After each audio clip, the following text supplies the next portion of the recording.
مدثر احمد خان صاحب بارہمولہ سے سوال کرتے ہیں، پوچھتے ہیں کہ مجھے اسلامی کتابیں پڑھنے کا شوق ہے، بہت مبارک، براہ کرم مجھے کچھ اسلامی کتابوں کے نام بتائیں جو مجھے علم، ایمان اور اسلامی فکر کے حصول میں مددگار ثابت ہو۔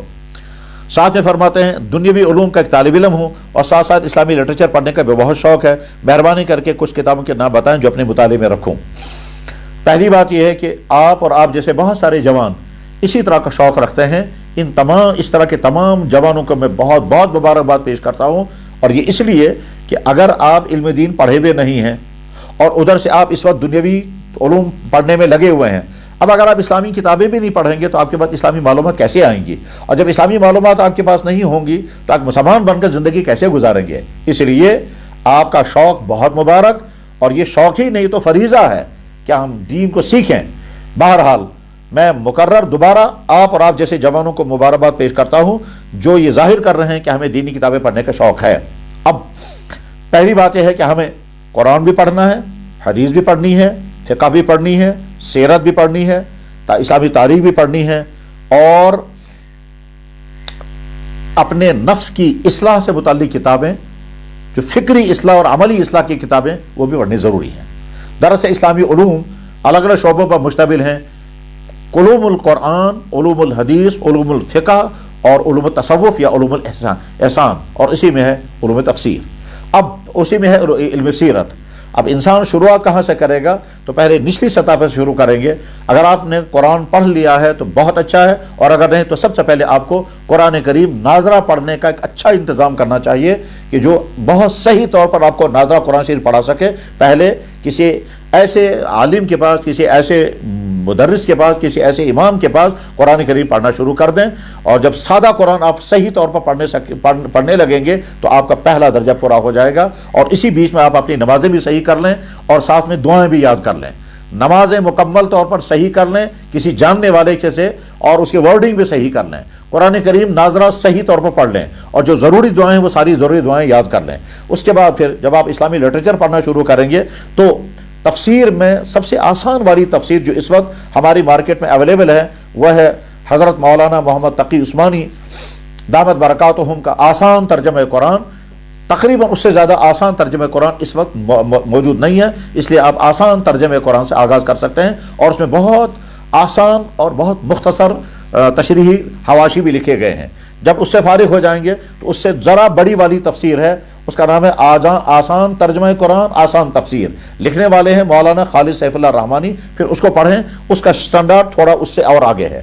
جب اس سے بھی فارغ ہو جائیں گے اس کے بعد پھر آپ بڑی اردو کی تفسیریں پڑھ سکتے ہیں۔ ان بڑی اردو کی تفسیروں میں سے معتبر ترین تفسیر ہیں تفسیر معارف القرآن جو حضرت مولانا مفتی محمد شفیع صاحب رحمہ اللہ تعالیٰ کی لکھی ہوئی تھی۔ جب آپ اس کا مطالعہ کریں گے یا اگر اس کو آپ آڈیو میں سنیں گے تو اس کے نتیجے میں آپ پر فہم قرآن کا دروازہ کھل جائے گا۔ یہ ہے ترجمہ قرآن کے سلسلے میں۔ ساتھ میں قرآن کریم کا تعارف ہو جانا چاہیے، اس کے لیے کتاب ہے علوم القرآن۔ اس علوم القرآن میں آپ کو یہ سمجھ میں آئے گا قرآن کیا ہے، قرآن نازل کیسے ہوا، قرآن جمع کیسے ہوا، قرآن کا تعارف کیا ہے، قرآن کے متعلق ضروری باتیں کیا ہیں جو سیکھنے کی ہیں۔ علوم القرآن کے نام سے مختلف حضرات کی لکھی ہوئی کتابیں ہیں اور ہمارے مارکیٹ میں اویلیبل ہیں۔ یہ چیزیں تو آپ کو قرآن کے متعلق پڑھنی ہیں۔ ساتھ ہی میں قرآن لاجواب کتاب، یہ اس کا بھی مطالعہ کرنا چاہیے، اس کے نتیجے میں آپ کو قرآن کی حقیقت اور قرآن کی عظمت آپ کے دل میں آ جائے گی۔ نمبر 2 پر حدیث کا مطالعہ۔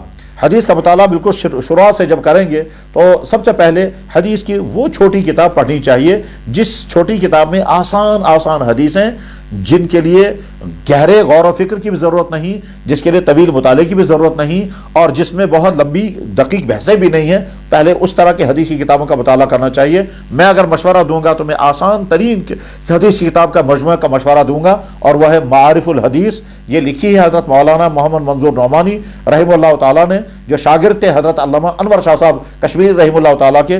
انہوں نے معارف الحدیث کے نام سے احادیث کا ایک مجموعہ تیار کیا جس میں انسانی زندگی کے ہر شعبے سے متعلق احادیث ہیں، مگر وہ قانونی احادیث نہیں ہیں بلکہ وہ اصلاحی اور عملی احادیث ہیں، تو پہلے اس کا مطالعہ کریں۔ یہ کتاب انگریزی میں بھی اویلیبل ہے اور انگریزی کا ٹرانسلیشن کیا ہے ڈاکٹر آصف قدوائی رحمہ اللہ تعالیٰ نے، اردو میں معرف القرآن معرف الحدیث کے نام سے، اور انگریزی ترجمہ اس کا ہوا ہے جو غالباً یہاں کے مارکیٹ میں بھی ملتا ہے، اور اگر نہیں تو لکھنؤ سے یہ معرف الحدیث انگریزی والی چھپی ہے، اس کا مطالعہ کریں۔ جب اس کا مطالعہ کرنے سے آپ فارغ ہو جائیں گے، اس کے بعد اس سے بڑی والی کتاب، اس سے بڑی والی کتابیں آگے پڑھ سکتے ہیں۔ مثلا میں مشورہ دوں گا الترغیب والترہیب کا مطالعہ کرنا چاہیے جو علامہ منذری کی کتاب ہے۔ اسی طرح سے ریاض الصالحین کا مطالعہ کرنا چاہیے جو حضرت امام نووی کی لکھی ہوئی کتاب ہے۔ جب اس سے بھی فارغ ہو جائیں گے، اس کے بعد پھر اگلی والی کتابیں ہیں جن میں سب سے پہلے مشکوٰۃ شریف کا مطالعہ کرنا چاہیے۔ مشکوٰۃ شریف کا ترجمہ انگریزی میں بھی ہے اور اردو میں بھی ہے، اس کی شروحات بھی ہیں۔ جب اس سے بھی فارغ ہو جائیں گے، اس کے بعد والی کتابیں ہیں پھر صحاح ستہ، جس میں بخاری شریف، مسلم شریف، ترمذی شریف، ابو داؤد شریف، اور اس کے علاوہ دوسری حدیث کی کتابیں ہیں جیسے سنن بیہقی، سنن دارمی، سنن دارقطنی، سنن سعید ابن منصور، صحیح ابن حبان، صحیح ابن عوان وغیرہ۔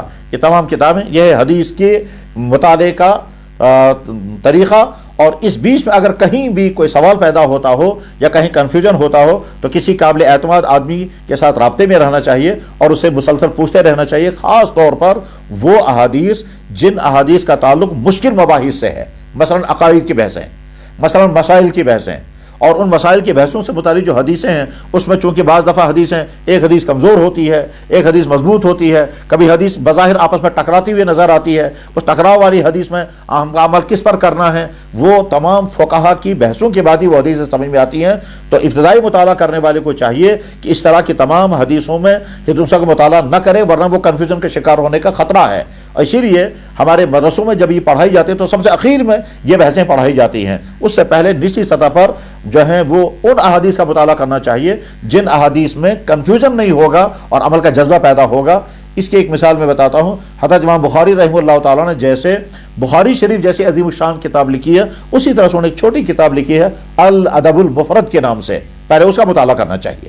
یہ ہے حدیث کے متعلق۔ سیرت پاک پر ہزاروں کتابیں لکھی گئی ہیں، چھوٹی کتاب سے آغاز کرنا چاہیے۔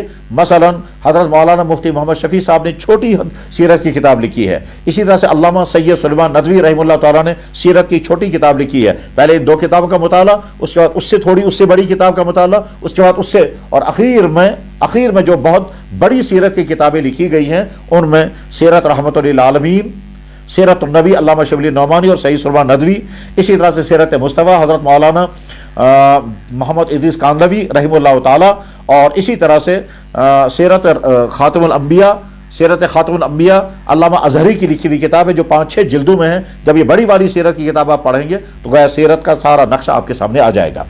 فقہ اسلامی میں آغاز کرنا چاہیے تعلیم الاسلام سے، وہ جو بہت چھوٹی کتاب ہے اور بچوں کے لیے لکھی گئی ہے۔ جب اس سے بیس بن جائے گی، اس کے بعد اس سے اگلی والی کتاب ہے دین کی باتیں، یہ حضرت مولانا اشرف تھانوی رحمہ اللہ تعالیٰ کی لکھی ہوئی کتاب۔ اس کے بعد اس سے بڑی والی کتاب ہے اسلامی فقہ، پھر اس کا مطالعہ کرنا چاہیے۔ اور اس کے بعد اس سے بڑی والی کتاب اسلامی فقہ ہے، دوسرے اسی نام سے، اور لکھنے والے کا نام ہے حضرت مولانا زوار حسین۔ انہوں نے اسلامی فقہ پر ایک مفصل کتاب لکھی ہے، اس میں تقریباً ہر باب سے متعلق تمام اہم ترین مسائل ہیں، اور اس بیچ میں جہاں کبھی کسی مسئلے کے متعلق کنفیوژن ہو جائے، تشفی نہ ہو جائے تو کسی جاننے والے سے پوچھیں۔ تاریخ اسلام پر بے شمار کتابیں لکھی گئی ہیں۔ پہلے مختصر تاریخ پڑھنی چاہیے، مختصر تاریخ اسلام، اس کے بعد پھر اس سے والی مفصل تاریخ پڑھنی چاہیے، اور وہ مختلف لوگوں کی لکھی ہوئی ہیں، جن میں مثلا تاریخ ملت لکھی ہوئی کتاب ہے علامہ انتظام اللہ شہابی کی، اور اسی طرح سے تاریخ اسلام لکھی ہوئی ہے مولانا اکبر شاہ نجیب آبادی کی۔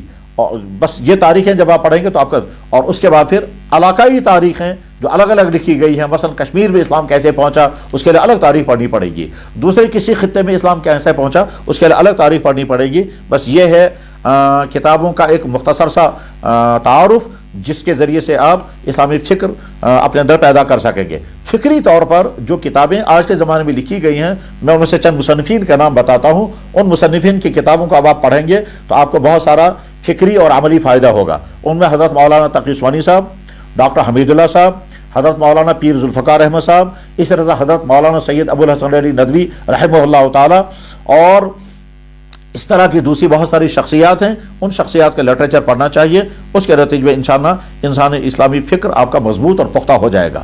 خطبات جو لکھے گئے ہیں ان میں بعض بہت قیمتی اور علمی خطبات ہیں، جیسے